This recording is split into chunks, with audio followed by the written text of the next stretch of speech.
اعوذ باللہ من الشیطان الرجیم، بسم اللہ الرحمن الرحیم۔ الصلاۃ والسلام علیک یا رسول اللہ، الصلاۃ والسلام علیک یا حبیب اللہ، الصلاۃ والسلام علیک یا خلق اللہ، الصلاۃ والسلام یا مرسلین، یا خاتم النبیین، یا رحمت للعالمین۔ ناظرین، روحانی تجلی چینل کی طرف سے خوش آمدید۔ ناظرین، میں آج آپ کو آج میرا دوسرا قسط سمجھ لیں، بلونگ سمجھ لیں، دوسرا سبق ہے جنات کی قسمیں۔ اس سے پہلے میں نے جنات کے متعلق آپ کو بتایا تھا۔ اب میں آج آپ کو بتانا چاہ رہا ہوں کہ جنات کی کتنے قسمیں ہیں اور جنات سے کیا کیا لوگ کام لیتے ہیں اور جنات ہمیں کیا نقصان پہنچاتے ہیں، کیا واقعی جنات ہیں۔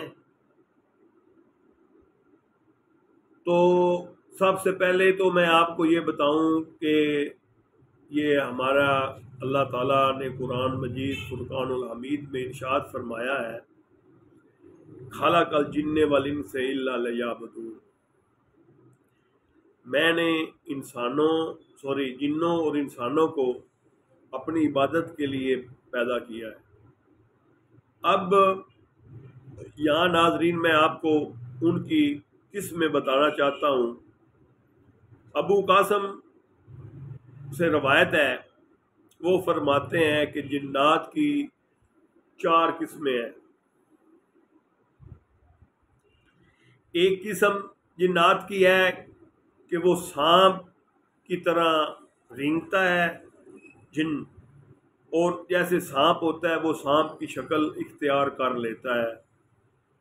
بعض لوگ کہتے ہیں کہ وہ کالا سانپ جو ہوتا ہے وہ جنات ہوتا ہے۔ اسی طرح سانپ جنات کتے کی شکل اختیار کر لیتے ہیں، خاص کر کالے رنگ کے کتا۔ تیسری ان کی قسم ہے کہ یہ آندھیوں اور ہواؤں کی شکل میں، جب آندھی آتی ہے، جیسے اب آگے یہ آ رہی ہے ہماری فصل کنک گندم جس کو کہتے ہیں، تو اس وقت وہ اس کو واولونا بھی ہم اپنی زبان میں کہتے ہیں کہ ہوا ایسے گھومتی ہے، تو وہ بھی جنات کی ایک قسم ہے۔ اس میں بجلی کی سرسرا طرح کی آوازیں پیدا ہوتی ہیں۔ اسی طرح جنات ایسے ہوتے ہیں جو سفر میں ہوتے ہیں، سفر کرتے رہتے ہیں اور ان میں طاقت ہوتی ہے، وہ اڑتے ہیں۔ جن کا جو مطلب یہ ہے کہ جن وہ پردے میں، آپ کی آنکھیں جس کو نہ دیکھ سکیں اس کو جن کہتے ہیں، اور اگر آپ وہ جن دیکھیں گے تو جن کی شکل نہیں ہوتی، جن کا آپ کو یہ ماتھا نظر آئے گا۔ پھر وہ بات اور طرف چلی جائے گی۔ تو اس پر یہ میں آپ کو قسمیں بتا رہا تھا کہ جنات کی کتنے قسمیں ہیں اور یہ کیا واقعی اپنا کام دکھاتے ہیں۔ تیسری بات کہ یہ قسمیں بہت اٹھاتے ہیں۔ تو یہ جو جتنی زیادہ مثلا ایک بی بی میں یا آدمی میں یہ نظر آ جائے، تو کوئی عامل ان کے پاس آتا ہے تو یہ قسمیں اٹھانا شروع کر دیتے ہیں۔ یہ سب جھوٹی قسمیں اٹھاتے ہیں جب تک حضرت سلیمان بن داؤد علیہ السلام کی قسم نہ اٹھائیں۔ دوسرا، ان کی باتیں اکثر جھوٹی ہوتی ہیں۔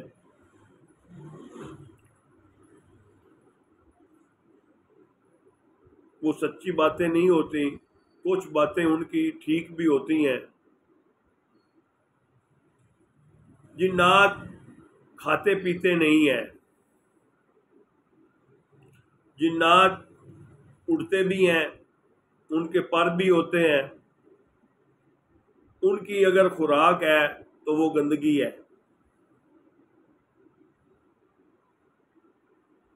تو میں آپ کو آج صرف اتنا ہی بتانے چاہ رہا ہوں کہ جو میں نے آپ کو قسمیں بتائی ہیں جنات کی،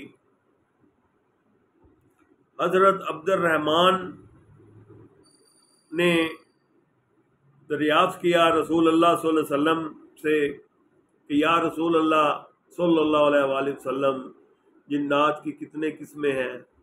تو رسول اکرم صلی اللہ علیہ وآلہ وسلم نے فرمایا 3 قسم کے جنات ہوتے ہیں۔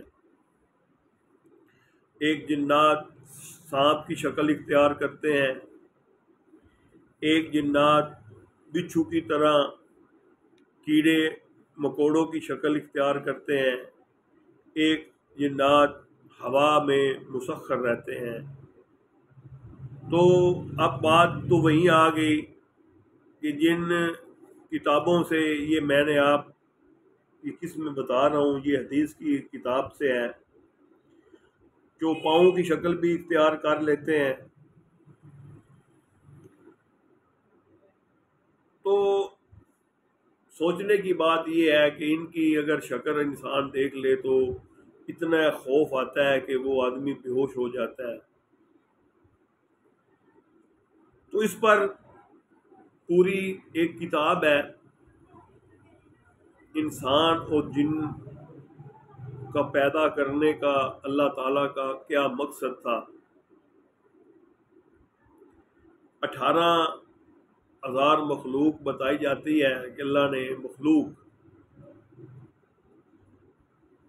پیدا کی ہے، تو ان میں سے اللہ تبارک و تعالیٰ نے انسان کو افضل قرار دیا ہے۔ یہ جو انسان ہے اس کتابیں ہر چیز کر دی ہے، لیکن یہ خود کسی کتابیں نہیں ہو رہا۔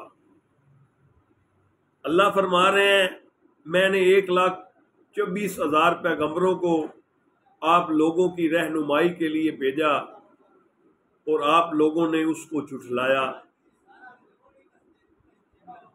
اور آخر میں جناب رسالت مآب صلی اللہ علیہ وآلہ وسلم کو خاتم النبی جین کا تاج پہنا کر اس دنیا میں بھیجا، اور آخرت تک جناب حضرت محمد مصطفیٰ احمد مجتبیٰ علیہ الصلاۃ والسلام کو یہ جو تاج پہنایا گیا ہے ختم نبوت کا، اور نبوت کا جو دروازہ بند کر دیا گیا ہے، تو یہ جنات بھی آپ کتابیں ہیں۔ تمام مخلوق حضور علیہ الصلاۃ والسلام کتابیں ہیں۔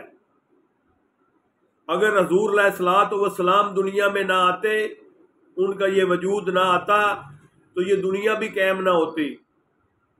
اللہ تبارک و تعالیٰ نے یہ دنیا اس لیے قائم کی ہے اپنے مصطفیٰ علیہ الصلاۃ والسلام کو اس دنیا میں لانے کے لیے،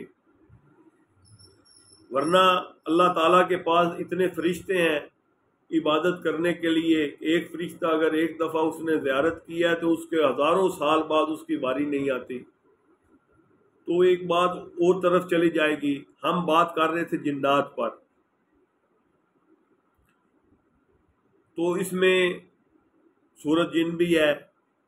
اگر کوئی آدمی انکار کرتا ہے تو اس میں آپ سورۃ جن کو دیکھ لیں، اس کا ترجمہ پڑھ لیں، اس کو صحیح سمجھیں۔ اس لیے میں نے آج صرف آپ کو کوئی وظیفہ نہیں بتانا، یہ میں نے آج سلسلہ شروع کیا جنات کی قسموں کا۔ آخر میں آپ کو میں اگلی جو قسطیں 2-3 ہوگی اس میں آپ کو اس کے وظیفے بتاؤں گا۔ اگر آپ جنات کو قابو کرنا چاہتے ہیں، اگر آپ جنات کی حاضری کرنا چاہتے ہیں، اگر آپ جنات کا مسخر کرنا چاہتے ہیں، کیا کرنا چاہتے ہیں جنات، تو اس پر آپ سے بات کروں گا۔ آج کا میرا یہی سبق ہے۔ مجھے امید ہے کہ آپ اس کو بھی دیکھیں گے اور اس کو سنیں گے اور اس پر عمل کریں اور اس کے اوپر کمنٹس کریں، اور جو غلط کمنٹس کرنے ہیں کر لیں، مجھے کوئی اعتراض نہیں ہے۔ آپ سنیں تو صحیح میری باتیں۔ والسلام۔